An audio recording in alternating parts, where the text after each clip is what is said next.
Hello, this is your host, Jigme and welcome to the Jigme Show, a podcast where I sit down and speak with singer-songwriters, musicians, sports personalities, actors, radio broadcasters, and a slew of many other professionals from a broad range of fields. In this news conversation, Canadian folk pop singer-songwriter and best-selling author Tara MacLean spoke about the title track Sparrow, what it means to her to be a mother today, turning point in her life, behind the music video of That's Me, and more, as well as her latest memoir, Song of the Sparrow. And now, with that being said, I hope you enjoyed the episode. Tara, hello, welcome to the show. Hello. It's a pleasure to be able to speak with you. I guess just seeing everything you've been doing and hearing your music and getting to know your story was really captivating in a lot of ways because, you've been through a lot.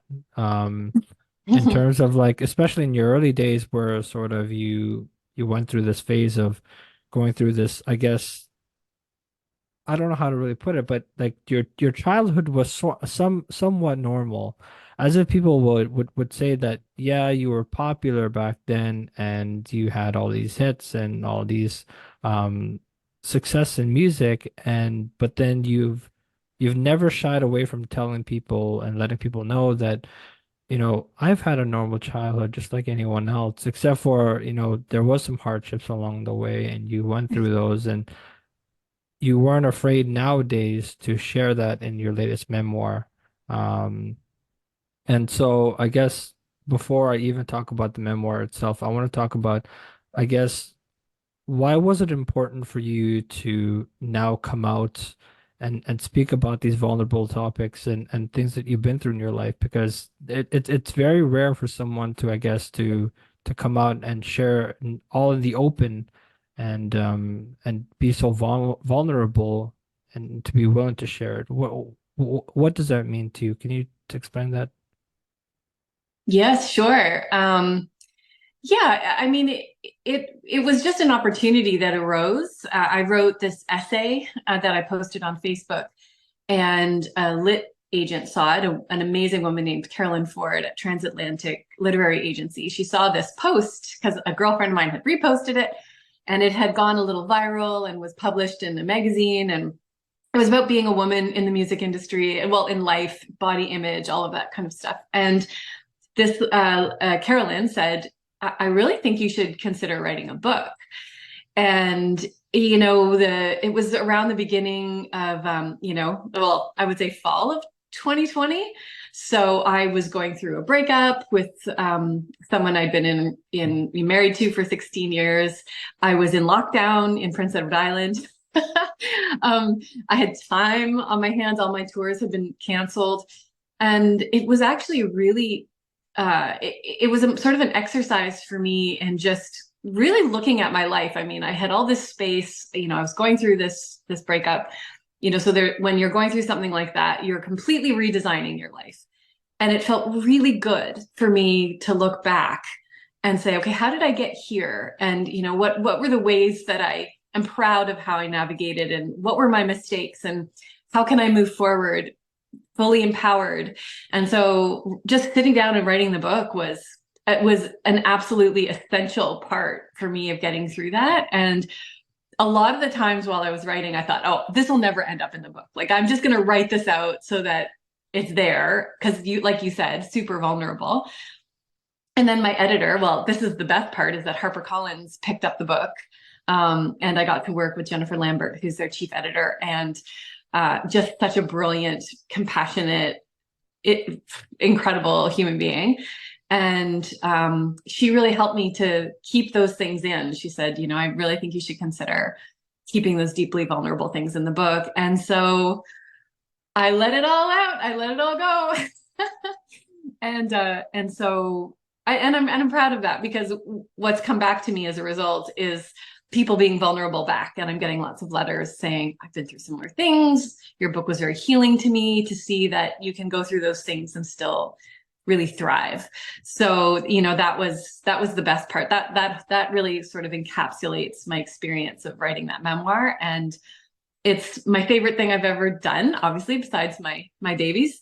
Yeah, I'm really proud, and I'm really grateful that people read it and that it became a bestseller right out of the gate. That was an incredible surprise. And Yeah. And then I got to read the audiobook, which was also really fun. For sure. And I guess if you don't mind me asking this, because I find this really intriguing where it's sort of when you sort of have this, I guess, success in the music industry and with everything that you've had and accomplishments you've had in your career so far, especially early on, and then sort of taking that break from music to sort of start having those kids, like you were mentioning. But that's always a dangerous thing because a lot of people, I guess, who've decided to start having kids, especially when they're on like a huge increase or I guess a huge meteoric rise in terms of their music industry and their career in music in general, can always seem scary because what if the outcome is they lose their record deal just because they wanted to go and be a parent, you know? Um, I guess was that ever a thought that came to your mind where you're like, am I gonna lose what I had before because I decided to take my family more importantly, um, out of I guess above the other things that I've already had in front of me, like the music career. Yeah, it was scary, but I just knew that it was time to have kids. And I had been doing music for so long. And I just felt really called to be a mother at the time. I didn't know what I was going to lose as a result. I think at the time I was just so naive and young. I was 28 when I got pregnant with my first daughter, who turns 22 tomorrow. Um, and I really didn't know that I would get dropped from my label from Capitol when I told them I was pregnant. Um, and that was a real hit for sure. But I always had network records up in Canada. They were, they didn't care. They were like, okay, have some babies and we'll be right here whenever you want to make music. And same with Sony Publishing.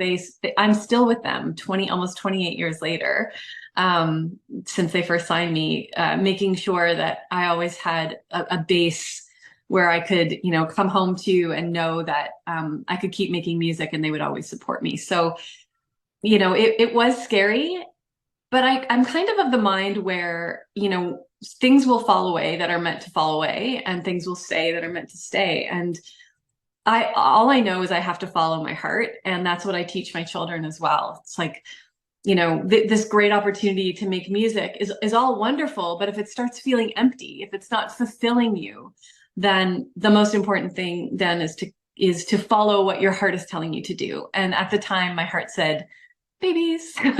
so, so I have three. I have three beautiful girls. For sure. And I guess I was watching the quarantine video that you posted on your Facebook Live.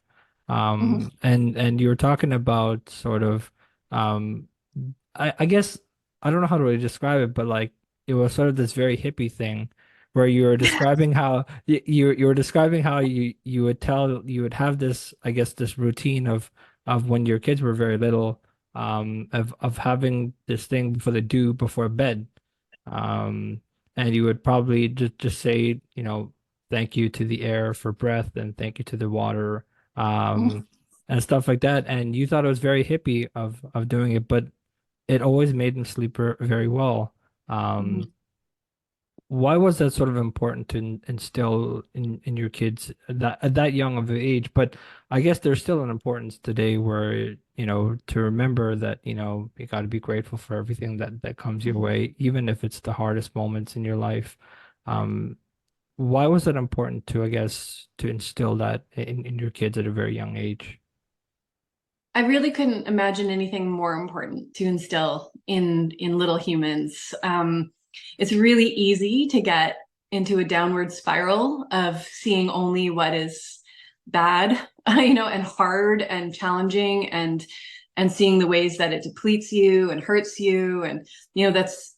But we have a choice, and this isn't like toxic positivity or anything like that. It's really a sense of optimism that we get the chance to be alive. We get this incredible opportunity to be on this earth, and it's hard here. It's also incredibly beautiful. So just sort of learning how to apply blanket gratitude to everything it felt like a really important thing. So we would do a gratitude list every night and just talk about what we were deeply grateful for. And sometimes the gratitude list would include like, I'm really grateful for the argument that I had, with Stella, because now we're closer because, we learned from that. And, or, even if we're sick or something like that, like it's hard. It's hard to find gratitude in the pain. But I find that that's our greatest teacher. And, I'm not a perfect mom. Like no mom could ever claim to be that, but I do feel really, really proud that I have girls who are really happy to be here in the world and who know how to face the hard stuff with a wide open heart. For sure. And I guess I just feel compelled to ask you this question. I mean, being a mother already has so much weight on your shoulders, but Mm-hmm. if you don't mind me asking, what is it, I guess, when you sort of look back on everything that you've already had in your career and you look back on, the growth of your kids and how big they've already grown, um, what does it mean to you to be a mother these days, I guess? Wow, what a question. What does it mean to me to be a mother these days? Well, I am the mother of women now, 22, almost 18, almost 16. So navigating the world right now, I try to make sure that they're informed. I try to make sure that they're coming from a place of compassion. Um, they're all so different. So mothering them each is different. They require different things. But I also think, and it's a real radical to suggest such a thing. But at this point, I think them seeing me following my dreams after they've grown, continuing as a 50-year-old woman to um, to follow my heart still, it is a way of mothering. I think it's really, really important that they see that they see that I'm going to continue to create things and, push my own boundaries in terms of, what I want to make, what I want to sing, what I want to say. Um, so now I feel like I'm mothering by example and more than anything, because they can get up and make their own food and they dress themselves and they bathe themselves, and like I don't need to. Mothering isn't hands-on, but there's a lot of affection, obviously a lot of communication, um but mostly at this point I feel like, watch mama soar and fly beside me. Sure. I guess that also correlates a lot with what you write about in your latest memoir, Song of the Sparrow. I mean, it's such a vulnerable book to I guess to delve into and to read about and to learn about sort of the things that you went through in your life. Um and I guess the hardships that you went through, but also something that really was compelling was that, it all sort of changed when you sort of went through that house fire, Mm, um, and sort of you labeled it as your ground zero. And that mm, was the turning point in your life where you started to learn about, how to be grateful for things nowadays and to go back to what we were talking about instilling those things in your kids at an early age where you list things that you're grateful for and stuff like that. And so as we're talking about that, sort of, can you paint the listeners a picture of what this book is about and um what do you want them to take out of it? well, ooh, what the book is about for me, and I think it'll be different for everyone who reads it, is that life keeps breaking it all down to nothing, and then you have to rebuild, and then it wipes it out again, and then you have to rebuild, um, and finding the courage to do that every time. I like to think when I look back at my life that I was courageous. and was faced with some unusual circumstances, like having my house burned down um, by someone who was, very, very sick and, addicted to drugs and violent. And they came in and there was 4 kids in the house and we were all asleep upstairs and they literally lit our house on fire underneath us. So a miracle that we survived it. We lost every single thing material. And, but we had each other, and I think that the gratitude for the people in your life really came through there. And also just, yeah, just that life is cyclical, right? There's deaths and births and deaths and rebirths. And, you have to learn how to just ride those waves. And so what I hope people get out of the book, as per your question, is that, it's okay to keep starting again, and it's okay to keep reinventing yourself and reinventing your life. And there's a lot of power in that. And you don't have to be defined by what's happened to you. You can take that and, and I know that like that trauma and hardship, we're not going to seek that out. We don't want that to happen. But there are ways that we can take that and use it, and turn it and alchemize that and turn it into something powerful and learn from it. So that's what I hope. I hope the book's inspiring. I hope that people feel connected to me, and closer to the music that I've written as a result of knowing my story. And that, that I'll get new people that have never heard my music, to look into the back catalog and sort of, dive in and swim around and see if there's anything in there for them. Certainly. And I guess that also ties into your new album that you also had Mhm. called Sparrow. And the title track Sparrow is also sort of the lead up to the book itself, the memoir itself, Song of the Sparrow. And if you don't mind me, I would love to play a snippet of that song for the listeners here. Great. Um, Thank you. all right, so let's do this one.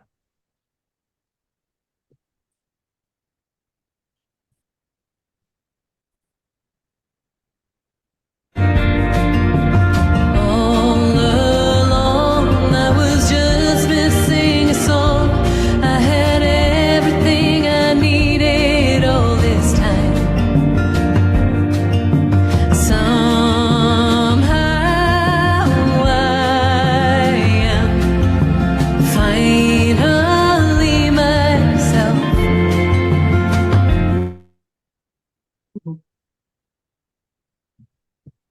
Well, I mean, that was Tara MacLean's song Sparrow. Um, it just seems to me when I listen to that song, the way I sort of look at that song is, I guess on the last shot of that video that you were seeing there, um, and the way you turned around and the lyric itself when it says, somehow I am finally myself. Mhm. That spoke volumes in terms Mhm. of, I guess, not only the memoir itself that you've written, but Mhm. um, the life experiences you've been through and the hardships that you went through in your childhood and all that. I guess if you don't mind me just describing it, I guess the domestic abuse and the sexual abuse and stuff like that that you've been through.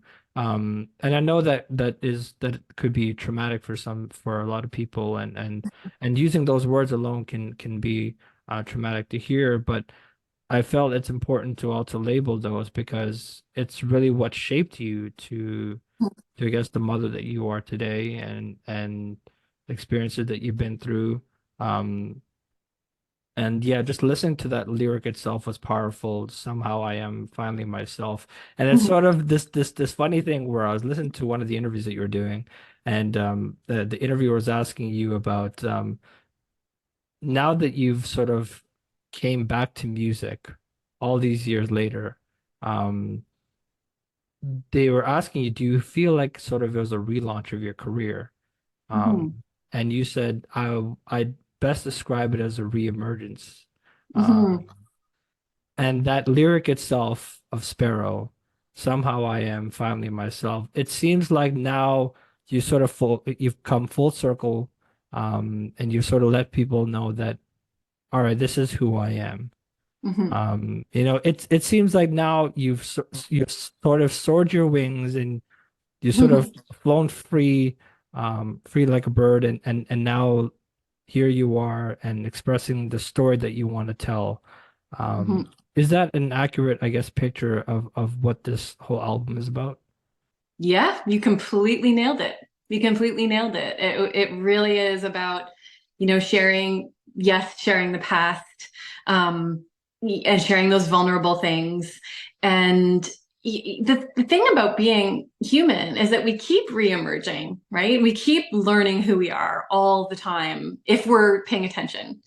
And I feel like, like reemergence is a great word, because when you become a mother, you are then immersed, deeply, deeply immersed in the ocean of motherhood. And it's really hard to come up for air and remember who you are, because you are mother, and mother role is so massive, and wife role is so massive.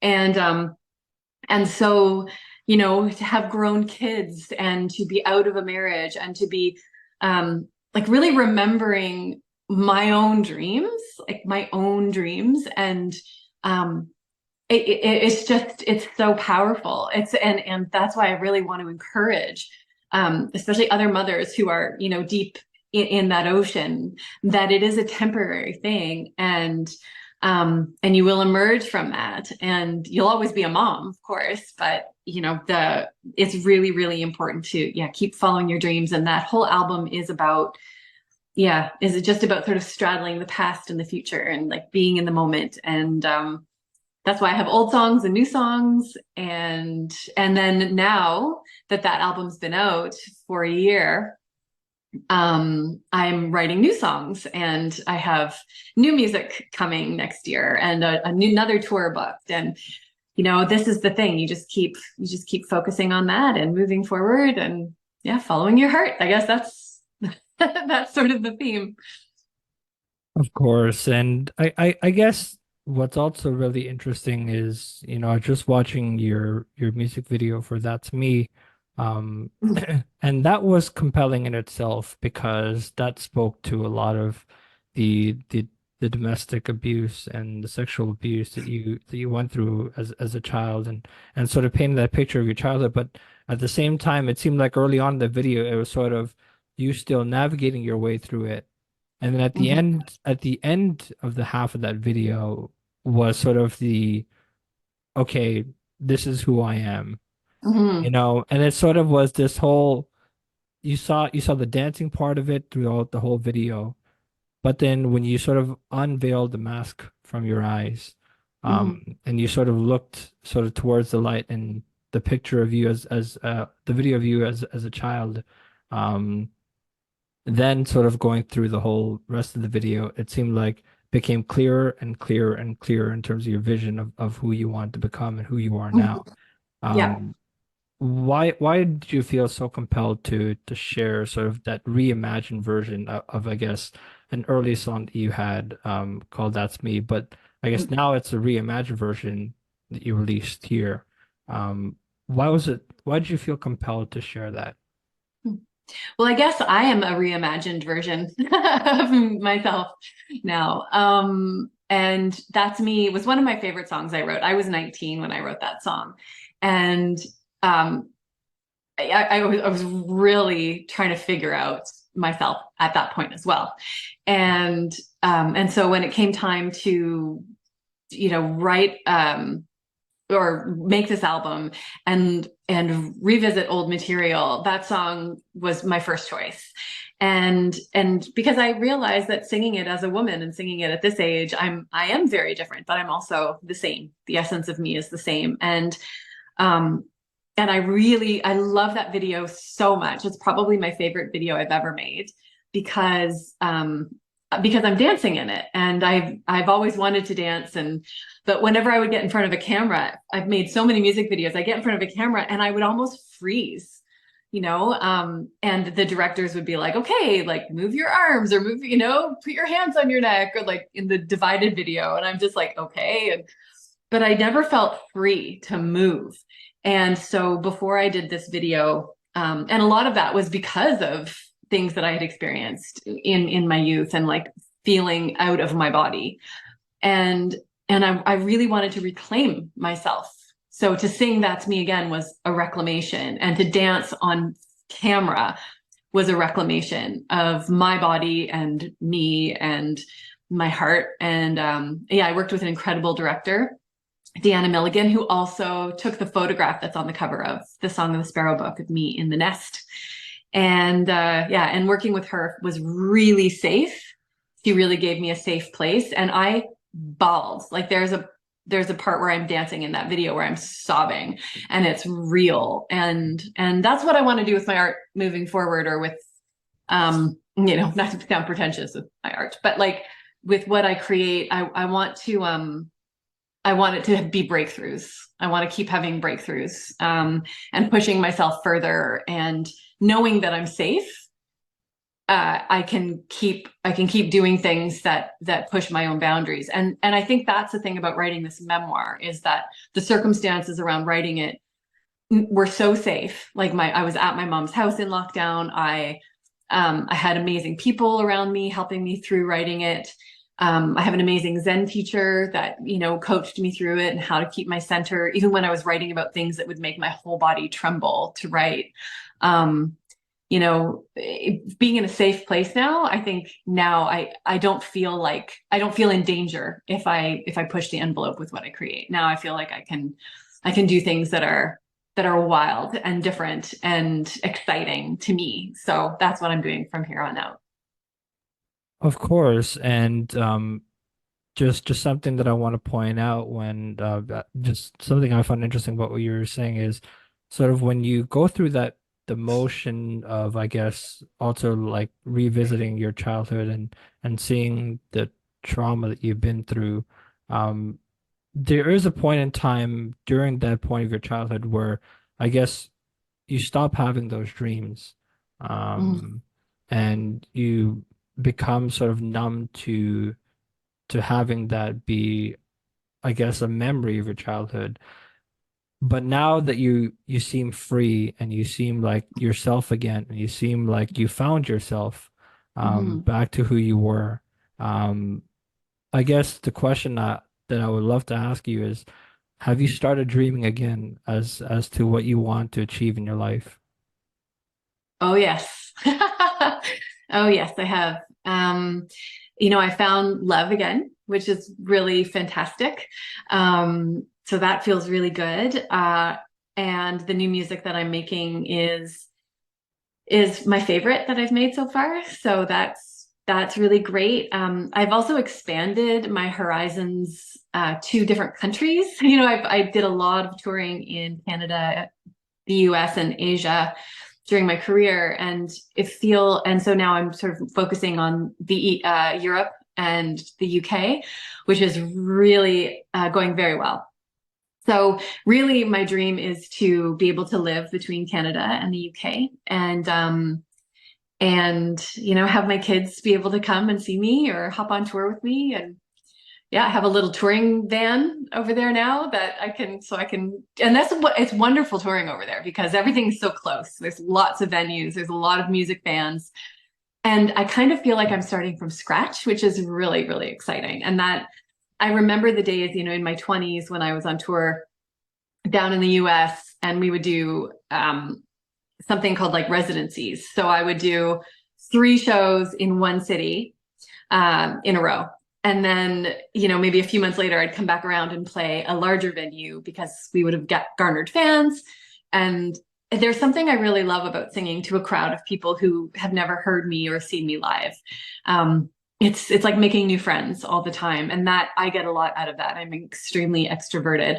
So I thrive on meeting new people, and that's my favorite part of it. So my dreams include continuing to travel, continuing to sing. And I'd love to make, a movie from the book. And I would really love I have started writing my next book. So I have to go to Ireland to research that because that's where it's set. And yeah, I'm just going to keep going.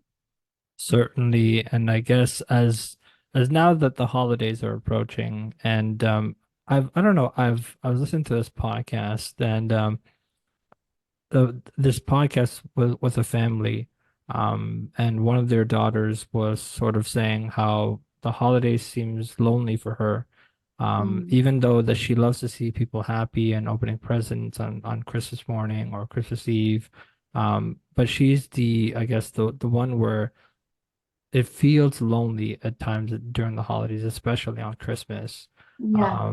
And now that I guess with your kids all grown up and I see a Christmas tree back there, um, I'm decorated until tonight. We're having our Christmas tree decorating tonight.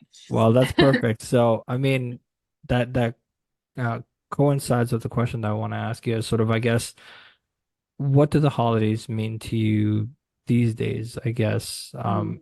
has it been more joyful, I guess, in terms of how you've, I guess, elevated yourself and sort of reimagined yourself as an artist, but also as a mother, I guess. Mm.